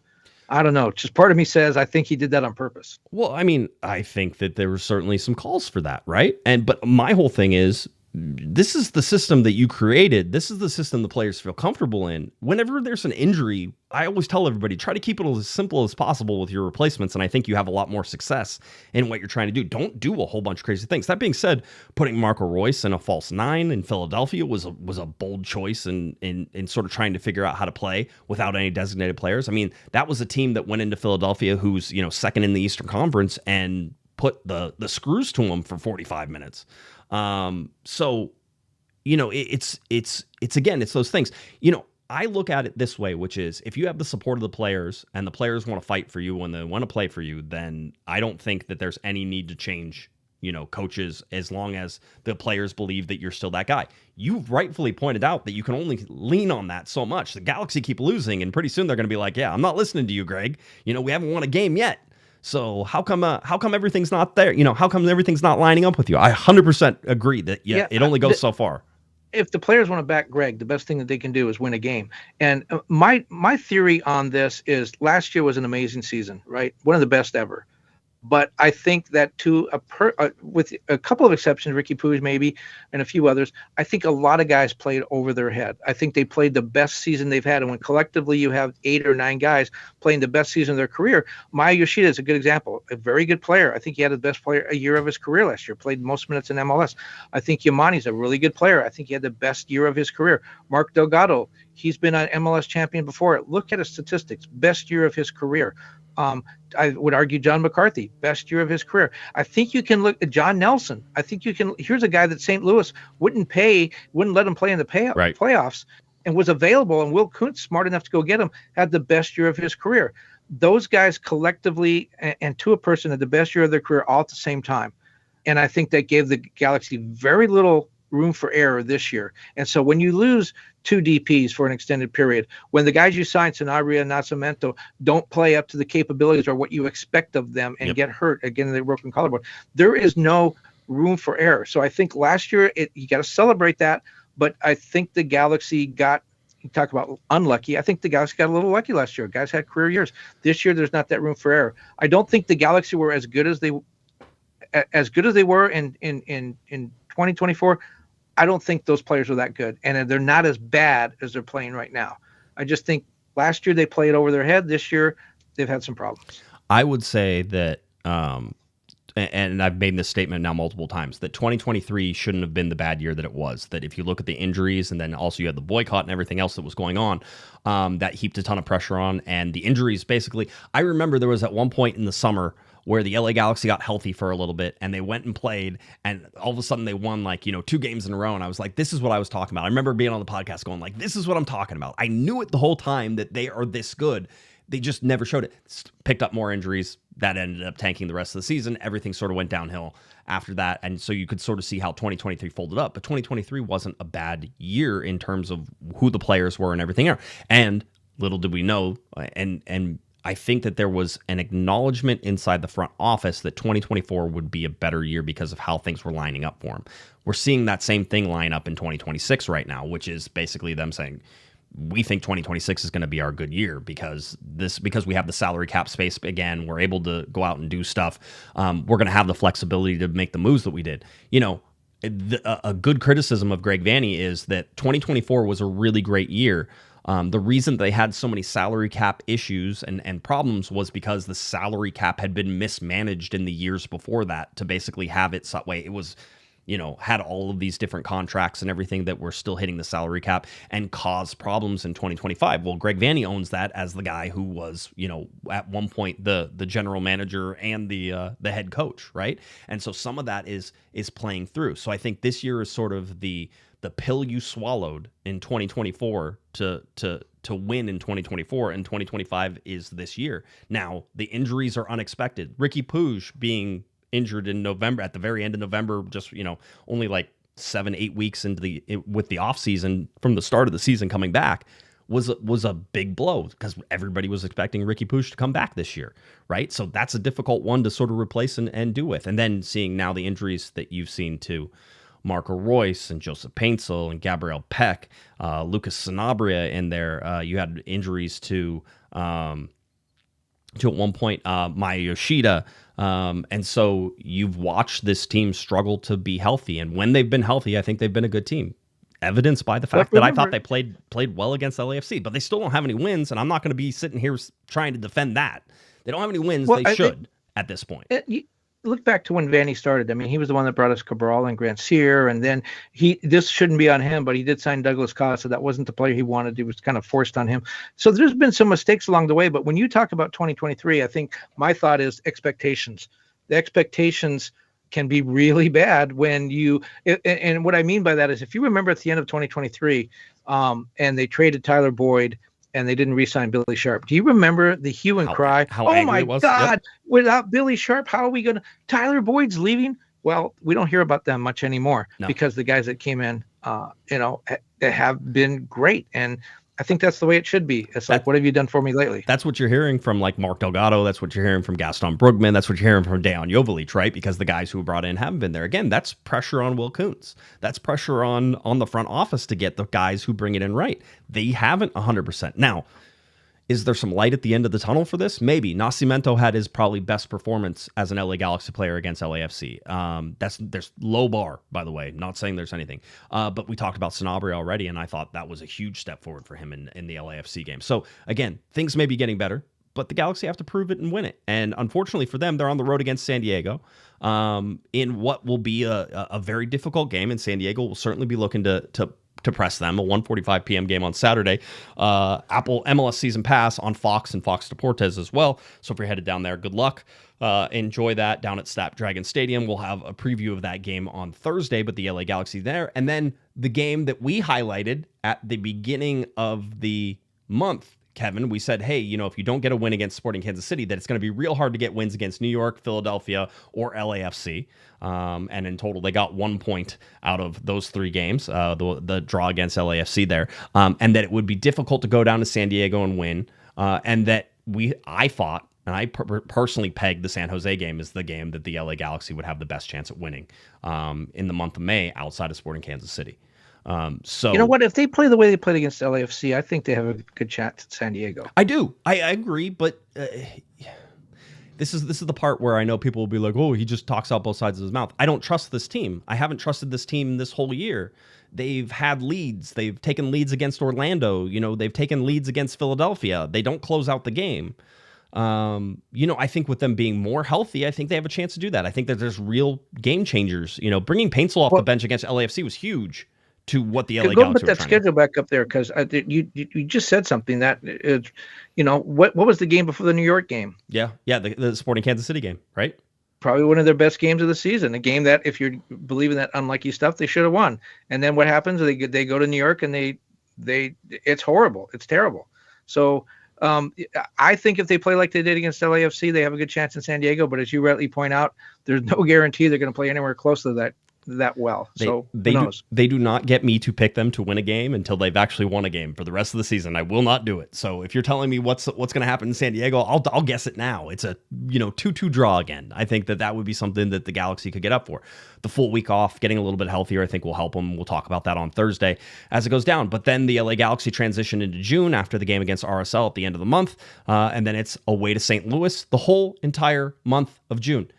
The LA Galaxy have played more games on the road than they have at home, and yet the entire month of June is on the road, Kevin. This all equals out eventually. I know it does, because that's how the schedules work. But it feels like all these games are on the road. The Galaxy just went on a 2-game road trip a 3-game road trip, because they went Sporting Kansas City, New York, and then Philadelphia. 3-game roadie. And then they play 1 game at home, away again to San Diego. You get 2 home games with San Jose and RSL, and then you're gone for three games in June. All of them are out of Dignity Health Sports Park. But not that even playing at home means anything. But the schedule has not been kind to the LA Galaxy this year, and it was much nicer to them last year. Edwin Cerrillo said something interesting. That road trip was really beneficial for the team. He talked about spending time with players that he didn't really know. Some of the newer guys, I think he was talking about Sanabria was one, and maybe Cuevas. That guy, he spent a lot of quality time with those guys because they were on the road. Maybe we're seeing some of the benefit of that. But so are you suggesting with all these road games now that they're banking home games for that playoff push late in the season? Is that what you're saying? Yeah, sure. I would say that this season is wacky enough that I certainly in my mind haven't written off a playoff game yet. I haven't. Maybe that ends here in the next couple of weeks, right? I think it would be so funny if we're here in 14 games and going, Greg Vanney is the greatest coach ever. They should have extended him for 30 years. What's this 3-year deal? What's that all about? He just won 14 games in a row. Can you believe it? After losing 15, he won 14 games. It's easier to lose a whole bunch of games than it is to win a whole bunch of games. So I'm certainly not holding my breath on some of that. But if the law of averages come into play, this Galaxy game isn't this bad. So I'm expecting the good parts to roll, unless it's just going to be a 2020 season, which statistically for me was one of the worst seasons. 2017 was a really bad season. I'm telling everybody right now, you will not put the wooden spoon in this office. I'm not doing that again. All right. So that's not happening. I did it in 2017. I will not do it again. But the Galaxy, could be history makers there as well, Kevin. You get the MLS Cup trophy over here in 2024, and then the wooden spoon in 2025 right next to each other. So what saved the team in 2020? It's COVID. No, they didn't save the team. They sucked really bad in 2020. I know, but if they had played a full schedule, we'd be looking at these numbers and they'd be like ingrained in our memories forever. I have I did in 2020, the projected goals, because this is not if you look, they're not whole numbers in 2020. They're 41.7 and 71.1 because I projected over 34 games. So those are 34 games in this.